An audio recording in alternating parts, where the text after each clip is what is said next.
प्रेम की आकर्षण शक्ति। आकर्षण की शक्ति प्रेम की शक्ति है। आकर्षण ही प्रेम है।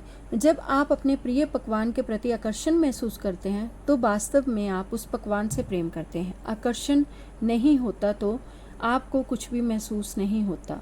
तब आपके लिए सारे पकवान एक जैसे होते। तब आप ये नहीं जान पाते कि आप किस चीज़ से प्रेम करते हैं और किससे नहीं करते हैं, क्योंकि आप किसी भी चीज़ के प्रति आकर्षित नहीं होते। आप किसी खास व्यक्ति, शहर, मकान, कार, खेल, नौकरी, संगीत, पोशाक अथवा अन्य चीज़ों के प्रति आकर्षित नहीं होते, क्योंकि आकर्षण की शक्ति द्वारा ही आप प्रेम को महसूस करते हैं। इसे आकर्षण का नियम कह सकते हैं या फिर प्रेम का नियम। वे दोनों एक ही हैं। चार्ल्स हॉनेल, नवविचारवादी लेखक, इनका कहना है कि आकर्षण का नियम ही प्रेम का नियम है। ये सर्वशक्तिमान नियम असंख्य आकाश गंगाओं से लेकर अणुओं तक हर चीज़ को सामंजस्य में रखता है। ये ब्रह्मांड की हर चीज़ में सक्रिय है और हर चीज़ को संचालित करता है, और यह नियम आपके जीवन में भी सक्रिय रहता है। समानता से समानता आकर्षित होती है। आपके जीवन में के संदर्भ में सरल शब्दों में इसका मतलब ये है कि आप जो देते हैं वही आपको लौट के मिलता है, आपको वही वापस मिलता है। आप अपने जीवन में जो भी देते हैं वे आपको अपने जीवन में वापस जरूर मिलेगा। यही इसका नियम है। हर क्रिया की समान और विपरीत दिशा में प्रतिक्रिया होती है। देने की हर क्रिया पाने की प्रतिक्रिया उत्पन्न करती है। आपने जो चीज़ दी है उसी के समान चीज़ आपको मिलती है। आप जीवन में जो भी देते हैं वही आपकी ओर आकर्षित होकर वापस आता है।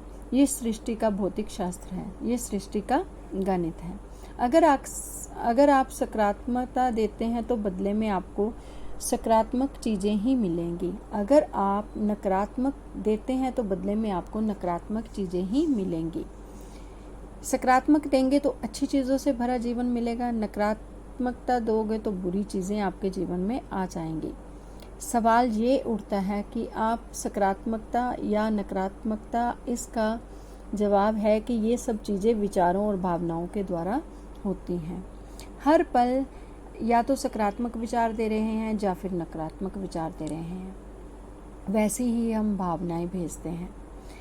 वे सकारात्मक है, ये नकारात्मक है, ये तय होता है कि आपके जीवन में आपको क्या मिलता है। आपके जीवन में लोग, परिस्थितियाँ और घटनाएं आती हैं। वे आपके विचारों और भावनाओं द्वारा आपको अपनी ओर आकर्षित करती हैं। जीवन में कुछ भी संयोगवश नहीं होता। जो आप देते हैं उसी के आधार पर आपको जीवन में हर चीज़ मिलती है। दोगे तो तुम्हें भी दिया जाएगा, क्योंकि तुम्हारे पैमाने के हिसाब से तुम्हें प्रतिदिन मिलेगा। आप जो देते हैं वही पाते हैं। मकान बदलने वाले किसी दोस्त की मदद करेंगे तो निश्चित रूप से आपको भी बिजली की गति से मदद मिलने लगेगी। परिवार के किसी सदस्य पर क्रोधित होंगे तो वह क्रोध आपके जीवन की नकारात्मक परिस्थितियों के रूप में आपकी ओर जरूर लौटेगा। आप अपने विचारों और भावनाओं से अपने जीवन का सृजन कर रहे हैं। आप जो भी सोचते हैं और महसूस करते हैं उसी से आपके जीवन की हर घटना, हर परिस्थिति, हर अनुभव का निर्माण होता है। यदि आप यह सोचते हैं और महसूस करते हैं कि आज का दिन बहुत मुश्किल और तनावपूर्ण होगा, तो आप अपनी ओर ऐसे ही लोगों, परिस्थितियों और घटनाओं को अवश्य आकर्षित करेंगे जिनकी वजह से आपका दिन सचमुच मुश्किल और तनावपूर्ण बन जाएगा। जैसा आप सोचते हैं वैसा ही होगा। दूसरी ओर यदि आप सोचते हैं और महसूस करते हैं मेरा जीवन बेहतरीन है, तो आप ऐसे लोगों, परिस्थितियों और घटनाओं को आकर्षित करेंगे जो आपके जीवन में सचमुच इसे बेहतरीन बना देंगी। आप एक चुंबक की तरह हैं। आप एक चुंबक ही हैं। आकर्षण का नियम बिना किसी गलती के आपके जीवन में वही चीज़ें दे रहा है जो आपने दी हैं। आप किसी चुंबक की तरह काम करते हैं। आप जैसे विचार और भावनाएं देते हैं वैसे ही अनुभवों को अपनी ओर आकर्षित करते हैं। धन, दौलत, स्वास्थ्य, लोक व्यवहार, नौकरी और अपने जीवन की हर घटना या अनुभव को आप चुंबक की तरह अपनी ओर खींचते हैं। यदि आप धन, दौलत के सकारात्मक विचार और भावनाएं रखते तो आप चुंबक की तरह उन सकारात्मक परिस्थितियों, लोगों, घटनाओं को अपनी ओर आकर्षित कर लेंगे जिनकी बदौलत आपके जीवन में ज़्यादा पैसा आएगा। दूसरी ओर यदि आप धन दौलत के बारे में नकारात्मक विचार रखेंगे और भावनाएं भी वैसी रखेंगे तो चुंबक की तरह नकारात्मक परिस्थितियां, लोगों, घटनाएं को आप अपनी ओर आकर्षित कर लेंगे जिनके कारण आपके जीवन में धन की कमी हो जाएगी। मानव जाति सचेत होकर प्रेम के नियम का अनुसरण करेगी या नहीं, ये नहीं जानता कोई भी, लेकिन इस बात से विचलित नहीं हूँ कि हमें स्वीकार करें या ना करें, ये नियम भी इसी तरह निरंतर काम करता रहेगा जिस तरह गुरुत्वाकर्षण का नियम काम करता है। अपनी प्रिय चीज़ों के बारे में बातें करें। जब आप आर्थिक तंगी, कटु संबंध, बीमारी या व्यवसायिक घाटे का जिक्र करते हैं तो आप प्रिय चीज़ के बारे में तो बात ही नहीं कर रहे होते।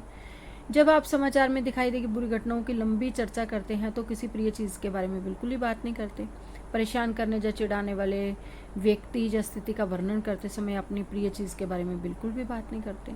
आपका दिन बुरा रहा, आप अपॉइंटमेंट पर देर से पहुंचे, या ट्रैफिक जाम में फंस गए, या बस या ट्रेन पकड़ने से चूक गए, जाहिर है ऐसी चीज़ें आपको अच्छी नहीं लगती और इनसे प्रेम भी नहीं करते। दिन भर ऐसी बहुत सी छुटपुट प्रिय चीज़ें होती रहती हैं, उनके बारे में बातचीत करना चाहते हैं, लेकिन ध्यान रखें यदि हम अप्रिय घटनाओं, चीज़ों के बारे में बात करते रहेंगे तो छोटी से छोटी अप्रिय चीज़ें हमारी ओर आकर्षित होती रहेंगी और वह ज़्यादा संघर्ष और मुश्किलें लेकर आएंगी।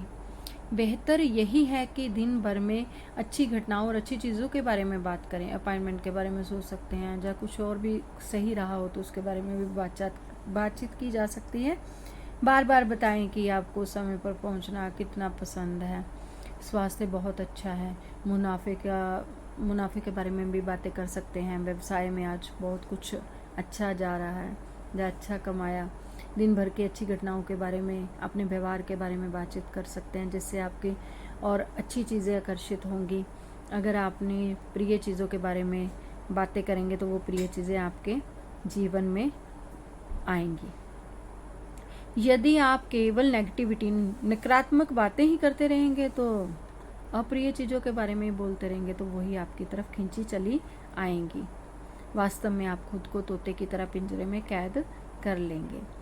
तो जिन लोगों का जीवन बेहतरीन होता है वे अपनी प्रिय चीज़ों के बारे में ज़्यादा से ज़्यादा बातचीत करते हैं और जीवन में अच्छी अच्छी चीज़ों को आमंत्रित करते हैं, उनका आह्वान करते हैं। अपने लक्ष्य हासिल करने के लिए वो उतने ही आज़ाद होते हैं जितने कि आसमान में उड़ने वाले पक्षी।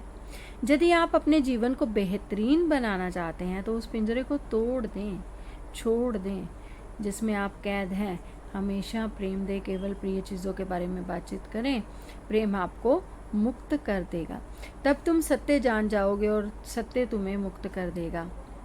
प्रेम की शक्ति के लिए सब कुछ संभव है, इसके लिए कुछ भी असंभव नहीं है। आप चाहे जिस भी परिस्थिति में हो, प्रेम की शक्ति आपको मुक्त कर सकती है। ऐसी ही एक महिला के बारे में बता रहे हैं लेखिका, जिसने सिर्फ प्रेम के सहारे खुद को कैद करने वाली छड़ें तोड़ी थी। 20 साल के वैवाहिक जीवन में उसने बहुत अपमान और अत्याचार सहा। फिर उसका पति उसके गरीबी की हालत में अकेला छोड़ गया। बच्चों के लालन पालन की जिम्मेदारी उसके कंधों पर आ गई। ढेर सारी मुश्किलों का सामना करके वो ऐसी अच्छी परिस्थिति में आ गई कि उसने अपने आप जीवन को बदल लिया, सिर्फ अपनी सोच और अच्छी भावनाओं से।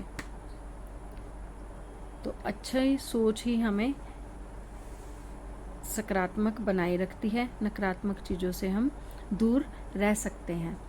और विपत्तियों से उस महिला ने इस दोष और क्रोध और किस प्रकार की दुर्भावना को अपने भीतर जड़ें जमाने ही नहीं दी।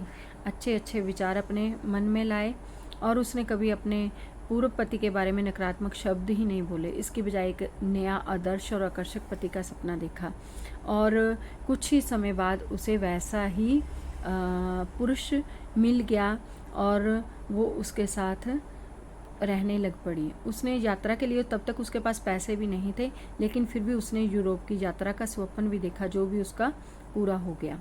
तो ऐसी छोटी छोटी चीज़ें और भावनाएं, अच्छे विचार हमें लाते रहना चाहिए, जिसका हमारी ज़िंदगी पर बहुत अच्छा प्रभाव पड़ता है।